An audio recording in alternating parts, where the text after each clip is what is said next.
Chapitre 19. La musique. Il y a un philosophe qui s'appelle Vladimir Jankélévitch. Il a écrit une série de livres qui s'appelle Le je ne sais quoi et le presque rien. C'est en 3 tomes. Il y a le tome 1, La manière et l'occasion, le tome 2, La méconnaissance, et le tome 3, La volonté de vouloir. En fait, il faudrait vraiment que je dise quelque chose sur tout ça. Déjà parce que le titre, qui fait directement référence au sujet, ce qui peut donc être intéressant. Et dans un deuxième temps, parce que ça pourrait donner un aspect philosophique et intéressant à notre affaire. Déjà, 2 gros points positifs. Mais le problème, c'est que j'ai commencé à lire un peu les livres et j'ai rien compris. Ça m'a dégoûtée, j'avais plus envie de parler de Vladimir Jankélévitch. Et je me suis dit, non mais c'est quand même dommage parce que le titre du livre est marrant et le presque rien, c'est presque comme le rien. Alors j'ai regardé des vidéos. C'était plus simple, j'ai trouvé. Dans la vidéo, il a l'air un peu rigolo et un peu sympa. Je me suis demandé comment on peut écrire des choses si inaccessibles quand on est sympa. Parce que pour moi, quand t'es sympa, tu fais en sorte que les gens te comprennent. Mais bref, pas grave, ça doit être parce qu'il est vieux. Donc il venait pas de la même époque, donc on ne parlait pas pareil. Logique. Sûrement qu'il aurait trouvé que mon mémoire était trop incompréhensible.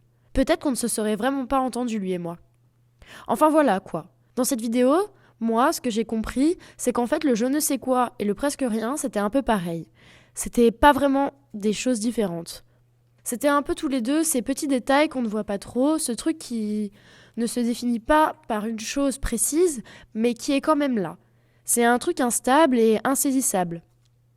Pas gros, pas visible, pas notifiable aux premiers abords, mais on sent que ça fait toute la différence. Il prend l'exemple du charme. Il dit que le charme, c'est pas dans la courbe du nez par exemple, ou dans la forme de la bouche. On peut trouver ces choses-là belles, mais ce qui fait le charme, c'est le petit truc en plus, comme une sorte d'aura, un truc flou qu'on ne peut ni nommer ni définir, mais qui rend les autres qualités efficaces. Ça peut être vrai pour les gens, mais aussi pour les endroits, pour toutes sortes de choses en fait. En gros, ça explique pourquoi on se sent bien plus dans un endroit A qu'un endroit B, alors que les deux sont pas si spécialement différents. Je sais pas, est-ce que ça vous est déjà arrivé de préférer une forêt à une autre, un parc, une maison ou autre chose, alors que vous n'aimiez même pas forcément la déco? Ou alors un jour, vous vous sentez particulièrement heureux ou heureuse sans raison apparente. Et quand on vous demande pourquoi, vous répondez J'en sais rien. La vibe, frère. bah voilà, c'est ça. Le je ne sais quoi et le presque rien, c'est la vibe. Bon, sinon, Vladimir, il a parlé d'autres trucs. Il a dit que la musique, c'est du presque rien, dont la particularité est de se construire sur du rien. Il compare la musique à la métaphysique ou à la philosophie, qui pour lui se construisent aussi sur des riens. En fait, si tu le compares à, je sais pas moi, la géographie par exemple, la géographie se construit sur l'étude de choses matérielles, les territoires, les frontières, les montagnes, les villes, etc. Et la musique ou la philosophie ne portent sur rien de palpable. Ce sont des disciplines qui se basent sur des idées, des pensées. Ce ne sont pas des choses qu'on peut toucher. Et il dit que ce sont des choses qui n'existent presque pas, parce que ces disciplines se créent dans le temps. Ce qui veut dire que la philosophie, une fois qu'elle est dite, elle disparaît. La musique, une fois qu'elle est entendue, elle disparaît. Alors que la géographie, quand on en fait, ça ne fait pas disparaître les villes. Heureusement d'ailleurs. Alors que la musique, quand tu la joues direct, après elle n'existe plus, puisque tu ne l'entends plus. Il faut que tu la joues à nouveau pour qu'elle existe. En fait, ce qu'il reste de la musique après l'avoir jouée ou écoutée, c'est l'idée de la musique, pas la musique en elle-même.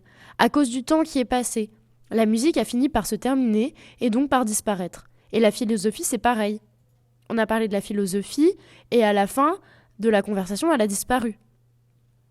Les idées restent, mais dans la tête, elles ne sont pas palpables. C'est pas des objets, quoi. Comme un balai, par exemple. Et du coup, tout ça est très fragile. C'est du presque rien. Et alors tout ça, ça m'a fait penser à 4:33 de John Cage, en 1952. Vous connaissez ? C'est une œuvre musicale composée uniquement de silence. En gros, sur la partition, il n'y a aucune note. Donc quand tu vas voir le concert en vrai, le pianiste, oui parce que j'ai pas précisé, mais c'est une pièce écrite pour être jouée sur un piano, ne joue aucune note. Donc si on en croit la logique de Vladimir Jankélévitch, cette œuvre, c'est du double rien, ou double presque rien. Déjà parce que c'est de la musique, donc inscrite dans le temps, donc se terminera à un moment, et en plus est immatérielle. Et en plus, c'est une œuvre silencieuse, donc 2 fois rien. En vrai, 4:33, ce n'est pas à 100% du rien, ou du silence, parce que les bruits créés par les spectateurs remplissaient le silence. Donc, vu que le silence est censé être du non-bruit, et que là c'était du bruit, du coup c'était un peu plus que rien, ou un peu moins. C'était du presque rien, quoi. Bon, je pense que mon cerveau va exploser, je pense qu'il faut s'arrêter là. Tiens, c'est la fin de cet épisode. Mais il y en a un autre après.